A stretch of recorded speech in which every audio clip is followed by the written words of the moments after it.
When you say nation, you talk about land.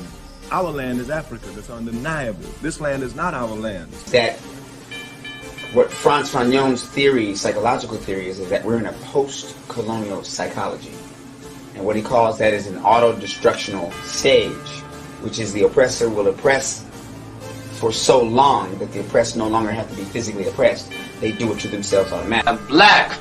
Do you hear me, man? Do you understand? I am black. I'm a nigga. You understand me? I was born black. I live black. And I'm gonna die probably because I'm black. Because some cracker that knows I'm black better than you, nigga, is probably gonna put a bullet in the back of my head. Hey, man, it's like this, man. It's like, you know, it's like it's revolution time, man. There's no questions asked. Revolution is here. You know what I'm saying? We the youth, we the young. It's time for us to break loose, you know? We don't have no freedom, no rights, man. We slaves right now. Everybody's still a slave. That's what they told us today. In other words, you still a slave. No matter how much money you got, you still ain't shit. So, you know, it's on, just like that. Just like are really ready and willing to pay the price that is necessary for freedom. Our people will always be walking around here second-class citizens, or what you call 20th century slaves. What price are you talking about, sir? The price of freedom is death. What's the figure? I mean, what are you in this for? You want power, you want revenge, you know? What is it? It's simple, Willie. I just want to be free. Hey, peace to the family of Huru. Welcome to We Charge Colonialism podcast. I'm Makemba Ajore of We Charge Colonialism Media, coming at you today just to have a brief discussion about Black Solidarity Day. Definitely want to uplift this day because there's a lot of people within our community that's not aware of Black Solidarity Day. And I think it's one of those days that, you know, as a community, we should acknowledge because it is something that uplifts the centuries of oppression and exploitation. And it's a day that Black people put ourselves and what we want as we prioritize what it is that we want. You know, we discuss a Black agenda. And at least that is supposed to be the function of Black Solidarity Day. So the more people who are conscious of Black Solidarity Day and the more people that get involved in acknowledging the day and practicing Black Solidarity Day, I think, you know, the quicker we can develop solutions to our problems and advance ourselves as a nation. So with that being said, though, if you're tapping into our podcast, We Charge Colonialism, and it's the first time you're here, make sure that you subscribe to the channel,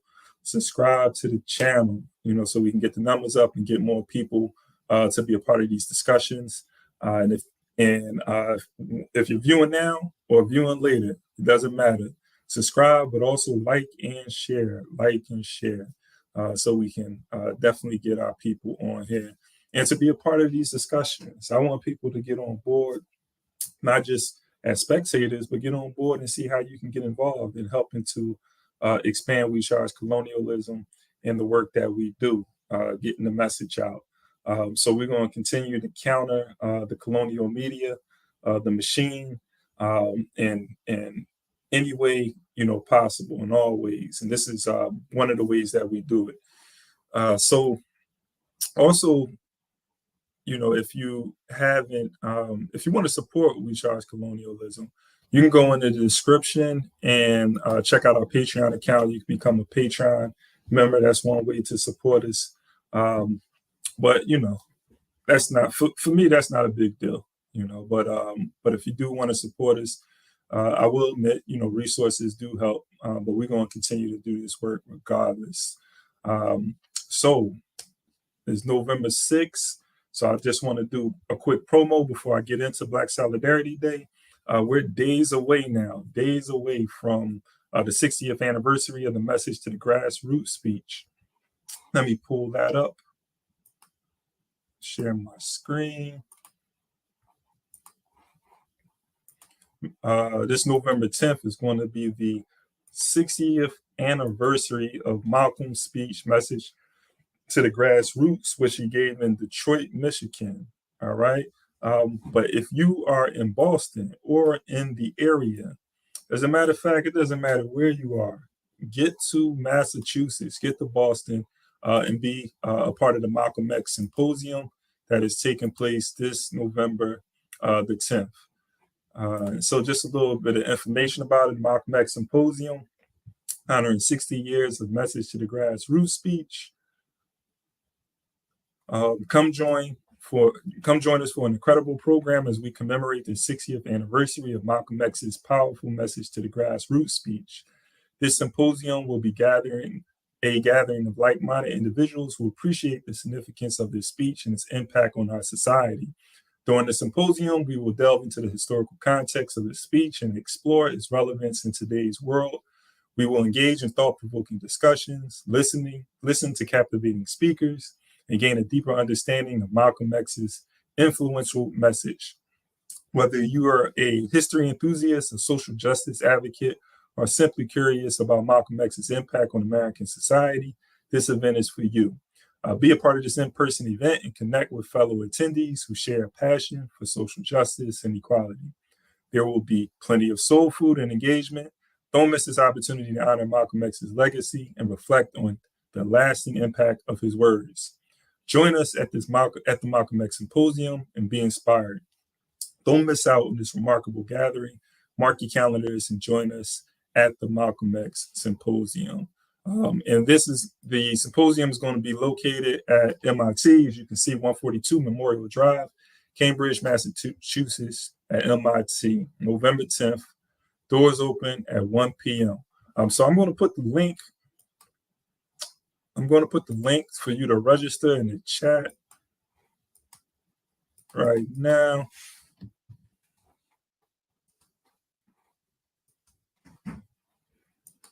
Yeah. So peace of the family for being here. Also, before I get started, I want to say, free Palestine too. Free Palestine. Of course, like that's all over the news, and I know y'all probably hearing everybody and anybody talk about what's taking place over there in Palestine and what the Zionists, with the Israeli government is doing to the Palestinians.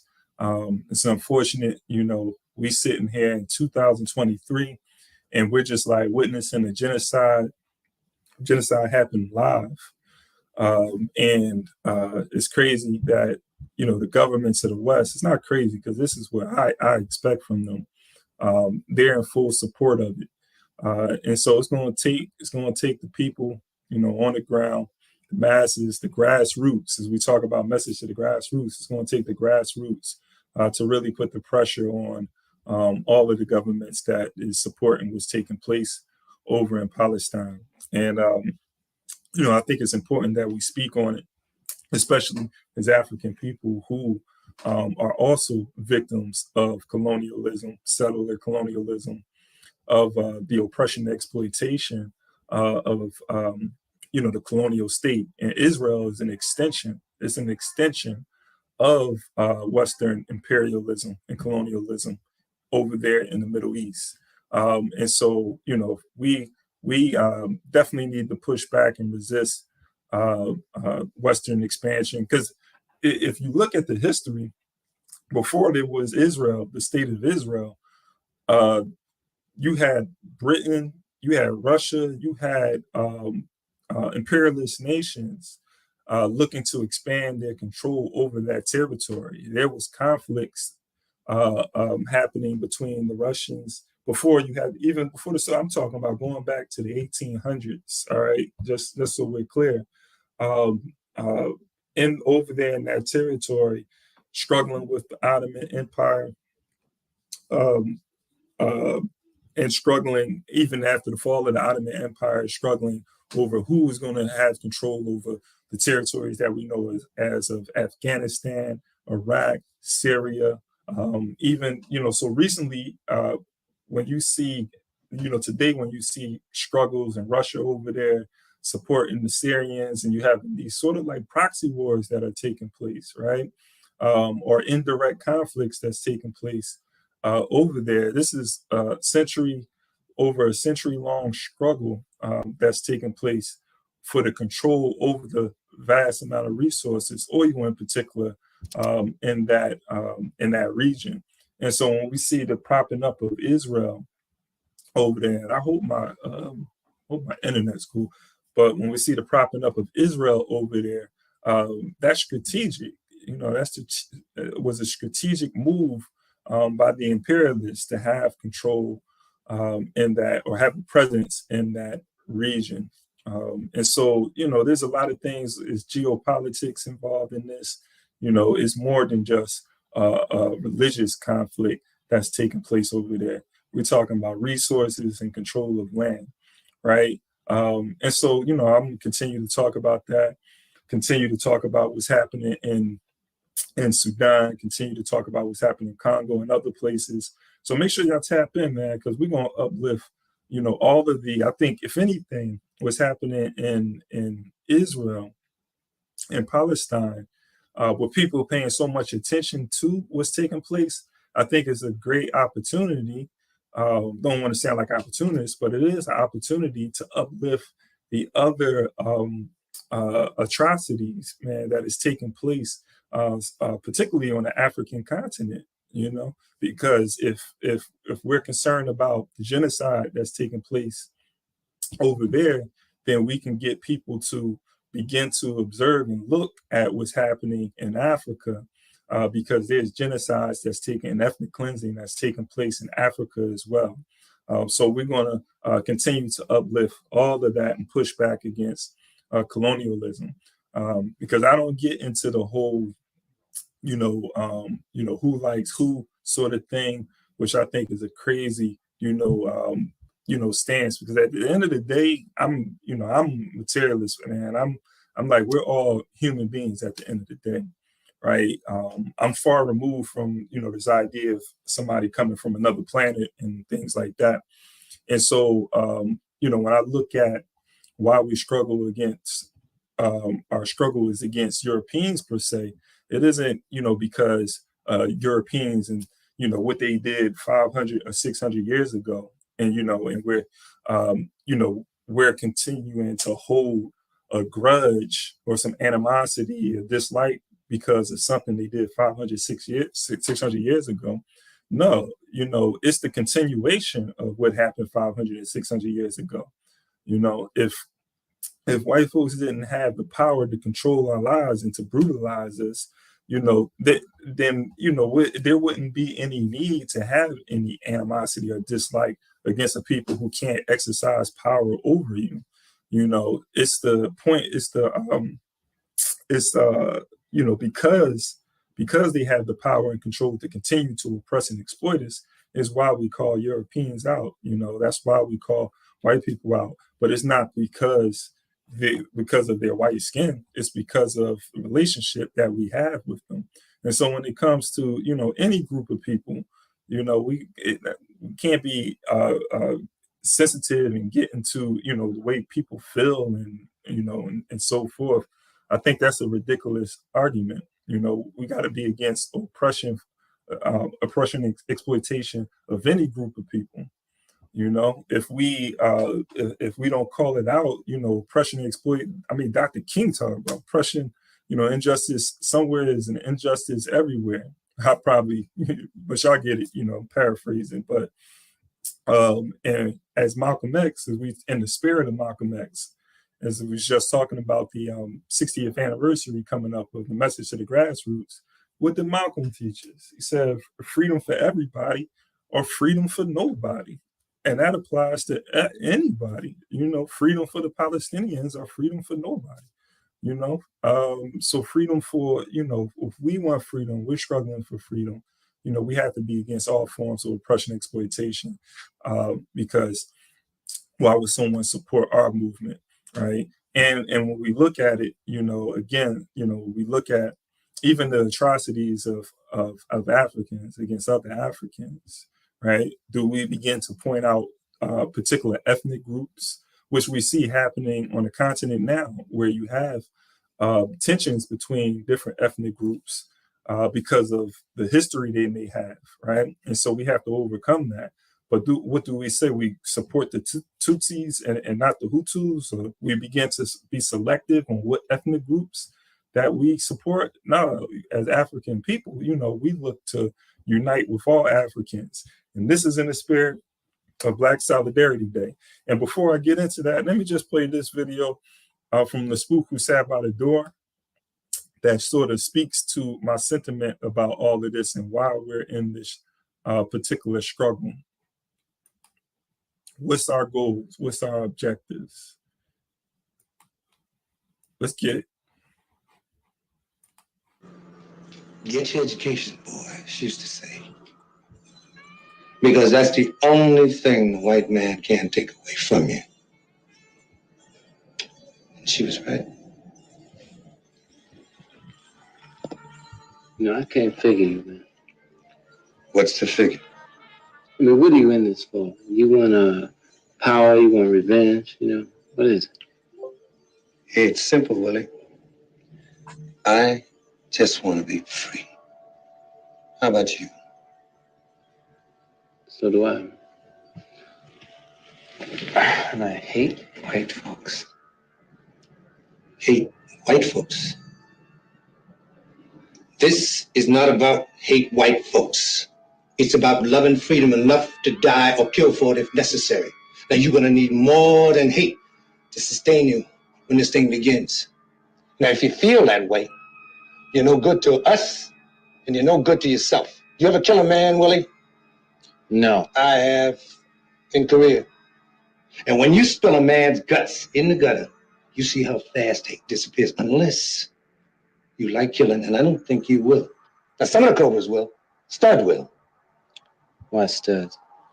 Because he's a killer. He doesn't know it yet, but he is.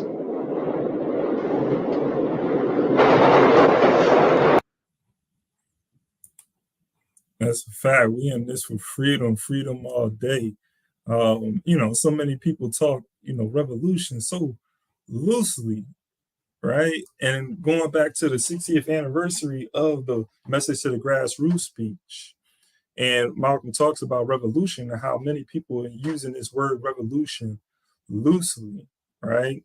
And when you start discussing what does a revolution entail, right? What comes with a revolution? What's the goals and objectives of a revolution, right? And what are some of the effects of a revolution? We start talking about bloodshed, blood being shed, right? When people understand what it really takes, they begin to go back, in the alleys, in the closets. They go into hiding, right? When they understand what it really takes to bring about a revolution. So with that being said, in the spirit of Black Solidarity Day, I'm going to play some of what Malcolm said in that speech in regards to unity. But let's talk about Black Solidarity Day and what the history and origins of Black Solidarity Day before we get into that. So I'm going to share my screen. This is a brief history of Black Solidarity Day. I'm not going to read all of this, just the first couple of paragraphs. So activist, ambassador, and professor Dr. Carlos Russell created Black Solidarity Day in 1969. He was inspired by a play written by Douglas Turner Ward, Day of Absence, in which Black residents of a fictional Southern town disappear, revealing to the town's white residents the extent to which their lives depend on Black labor. And then they have a link right there. On Black Solidarity Day, Black and African diasporic people are asked to stay home from work and school and to not shop or participate in other commercial activities. This day is meant to highlight racial injustices, societal inequalities, and to illuminate how Black voices are integral to American life.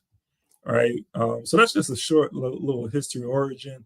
Black Solidarity Day has its origin in New York.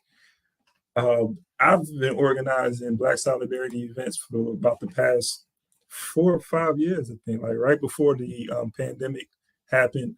You're actually having a Black Solidarity Day event later on. That's why I'm on campus. To be honest, like I had to be self-critical, because it's a contradiction even for myself to have traveled from Philadelphia to New York to come to campus. But we do have the event that I wanted to be a part of, but it is supposed to be a day of absence. And so, myself, and I would like to see others, practice and implement, Black Solidarity Day in that way, so we can really show this country the impact, because that is the objective, to show this country the impact of Black labor on the economy, right? And how this country, show the effect, if we weren't to go to work, if we was not to participate in the economy, the effect that it would have on the lives of all other groups of people. And so I think if we was to do something like that, it will give us a lot more leverage in making demands.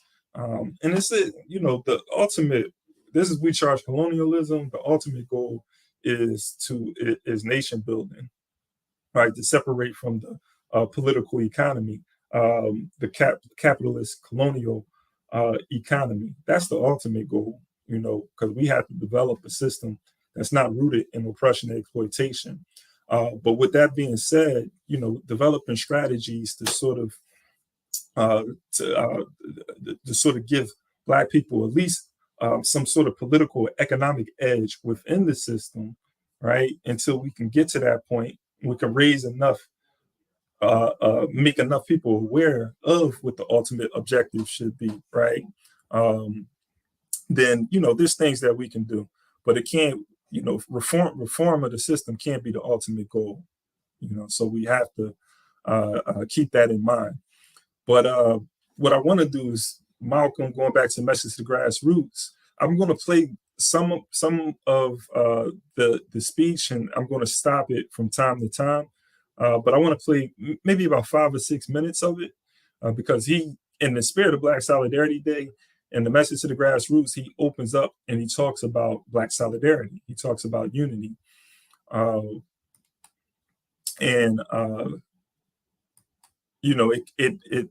It speaks to the theme of this particular day and what we need to do to advance as a people. So let me share screen again.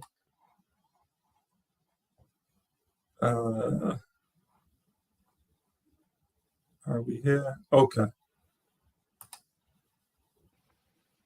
And during the few moments that we have left, we want to have just an off-the-cuff chat between you and me, us. We want to talk right down to earth in a language that everybody here can easily understand. We all agree tonight, all of the speakers have agreed that America has a very serious problem. Not only does America have a very serious problem, but our people have a very serious problem. America's problem is us. We're her problem. The only reason she has a problem is she doesn't want us here.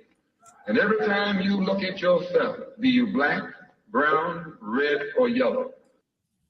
Hey, really quick, when you hear that, where my hip hop heads at? When you hear that, you can't help but to think of self-destruction, man. Back in the '90s with KRS-One, America has a very serious problem. When it opens up with that. So that was many of our first introduction to the Message to the Grassroots speech, right? And Malcolm X. That might have been the first time many of us heard Malcolm X's voice, depending on, how old you are. Like, and that was hip hop that brought Malcolm to us. A so-called Negro. You represent a person who poses such a serious problem for America because you're not one.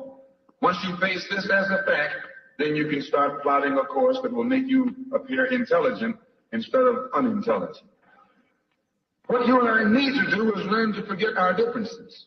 When we come together, we don't come together as Baptists or Methodists. You don't catch hell because you're a Baptist, and you don't catch hell because you're a Methodist. You don't catch hell because you're a Methodist or a Baptist. You don't catch hell because you're a Democrat or a Republican. You don't catch hell because you're a Mason or an Elk. And you sure don't catch hell because you're an American, because if you was an American, you wouldn't catch no hell. You catch hell because you're a black man.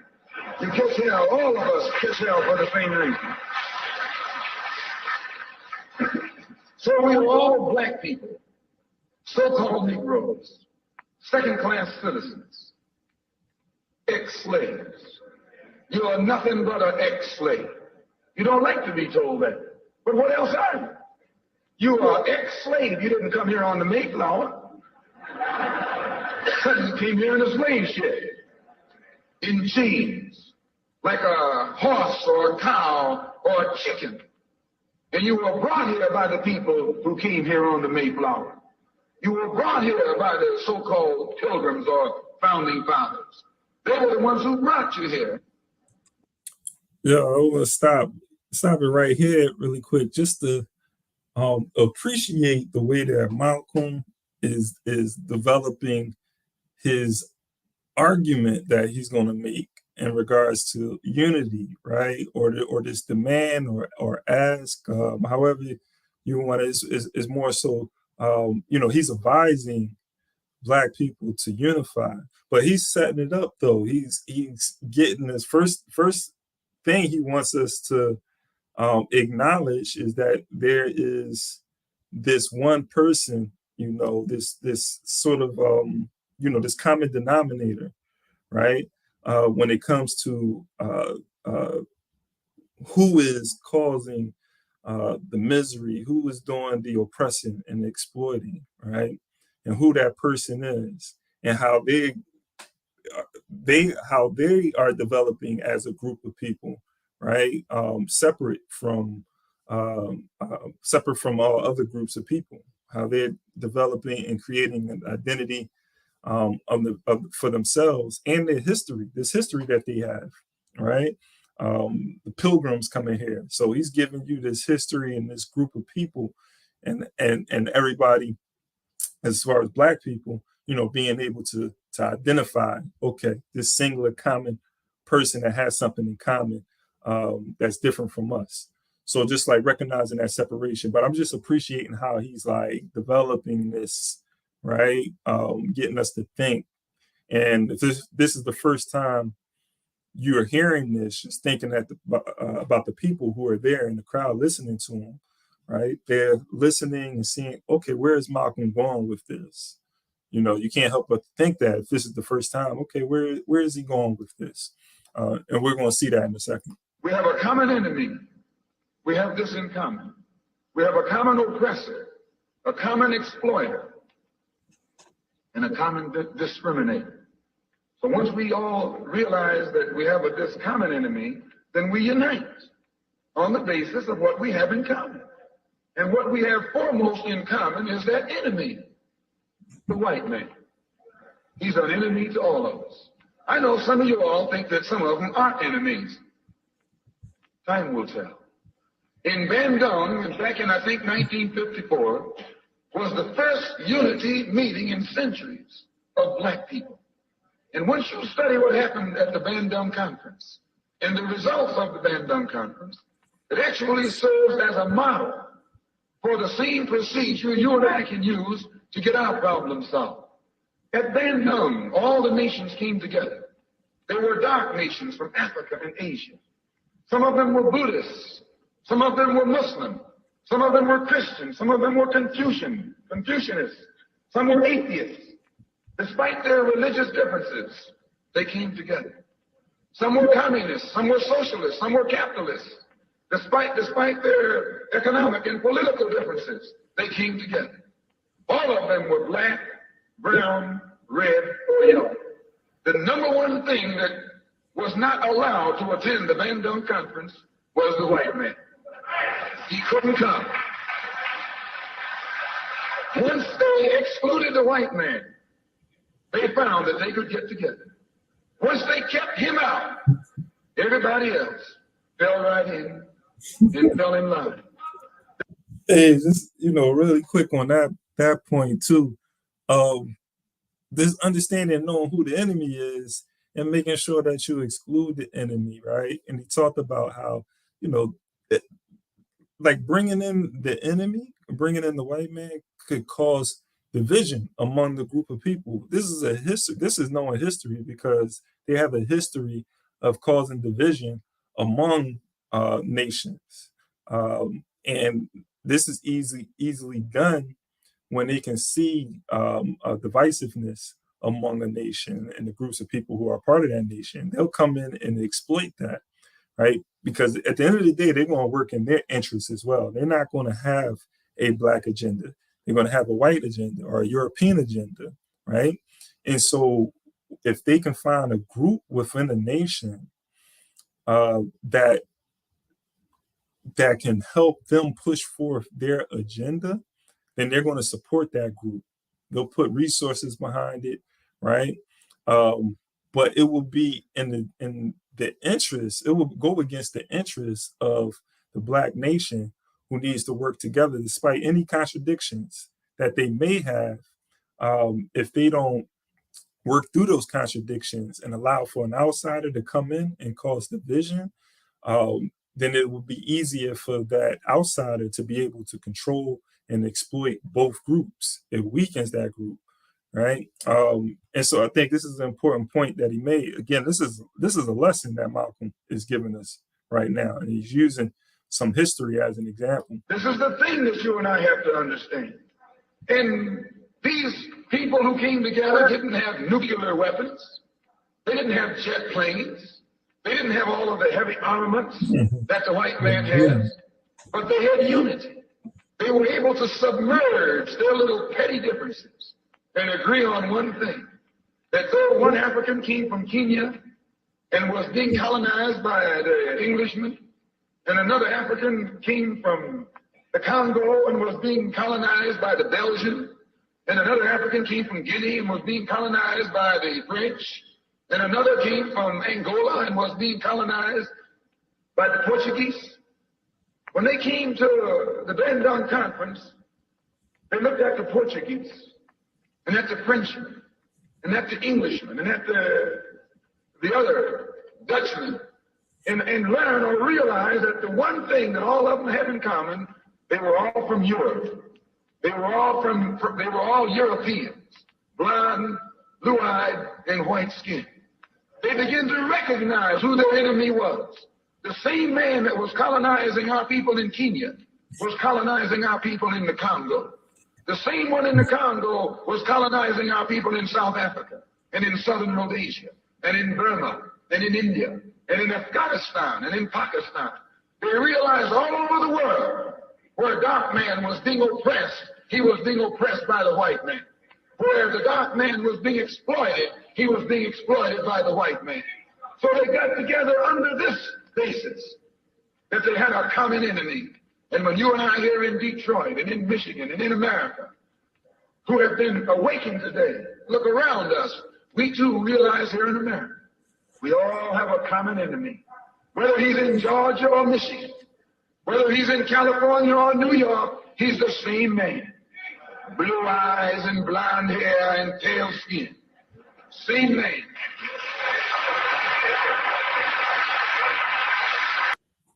Yeah, and here we go, 60-something years later, and the lesson, this message right here is not being uplifted, and and people are not applying what Malcolm was teaching us in this particular speech. I'm talking about overall as a nation, because he was giving us a strategy as a Black nation on what we can do to attain power.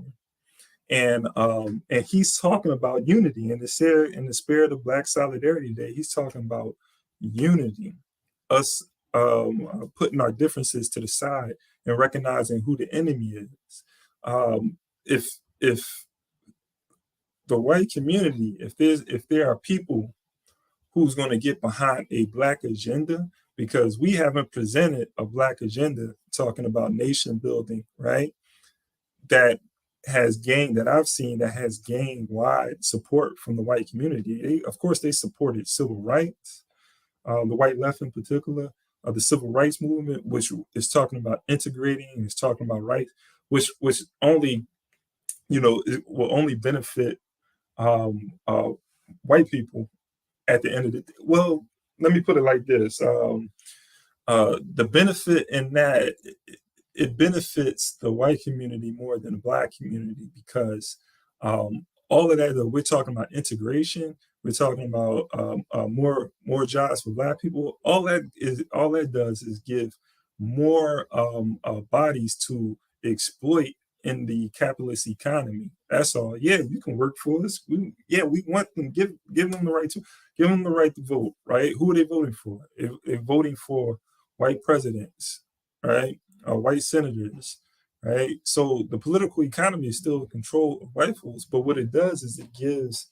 a segment of the white community leverage over another segment of the white community. But the white agenda is still being pushed forward, right?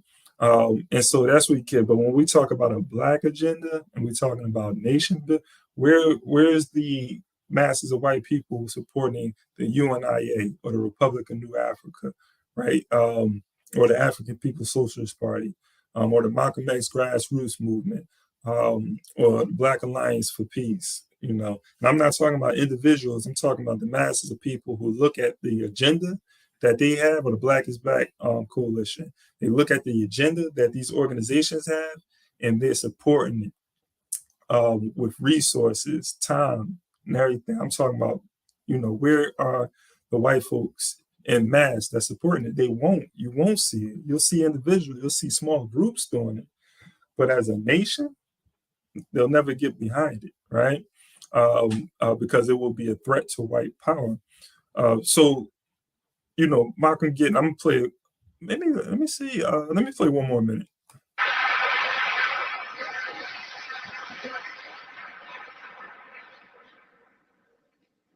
So what we have to do is what they did. They agreed to stop quarreling among themselves. Any little spat that they had, they'd settle it among themselves. Go into a huddle. Don't let the enemy know that you got a disagreement. Instead of us airing our differences in public, we have to realize we're all the same family. And when you have a family squabble, you don't get out on the sidewalk.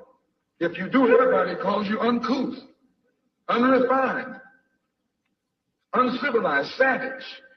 If you don't make it at home, you settle it at home. You get in the closet, argue it out behind closed doors. And then when you come out on the street, you pose a common front, a united front. And this is what we need to do in the community and in the city and in the state. We need to stop airing our differences in front of the white man.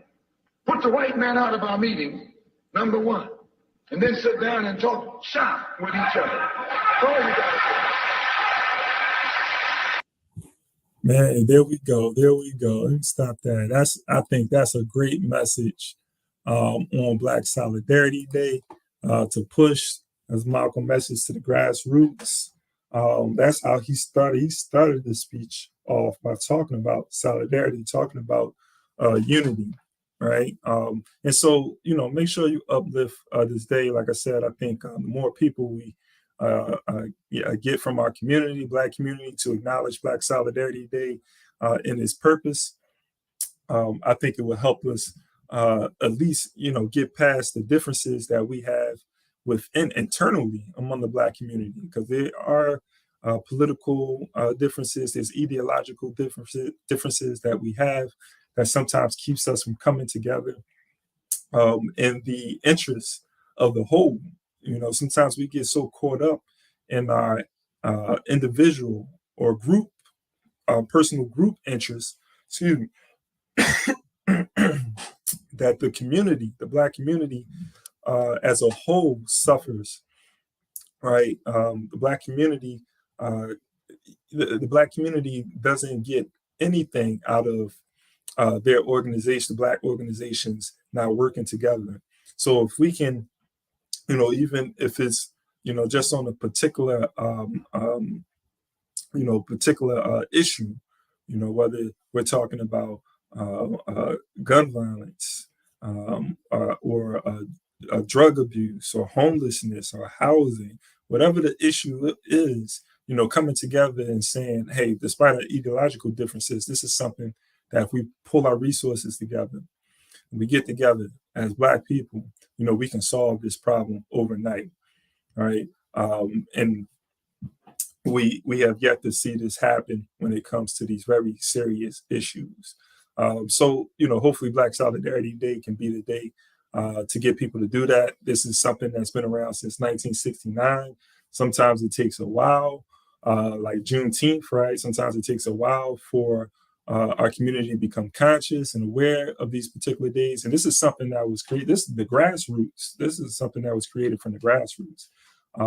This is something that a Black man, Panamanian Black man, decided that, this is something that we can use to bring Black people together to create a Black agenda. So, appreciate everybody for tapping in, man. Again, this Friday, the 60th anniversary of the Message to the Grassroots, the Malcolm X Symposium in Boston. Make sure that you registered. Put the link in the chat. Continue to tap in as we have these discussions. This is We Charge Colonialism. You can follow us on all platforms, Twitter, Instagram, Facebook. You can also become a Patreon member. We are We Charge Colonialism. And so until next time, y'all, peace. Thanks for tapping in. Appreciate y'all. And have a, powerful Black Solidarity Day. Look for some events too, to see if there's something going on in your area so you can, support that. So until next time, peace, y'all.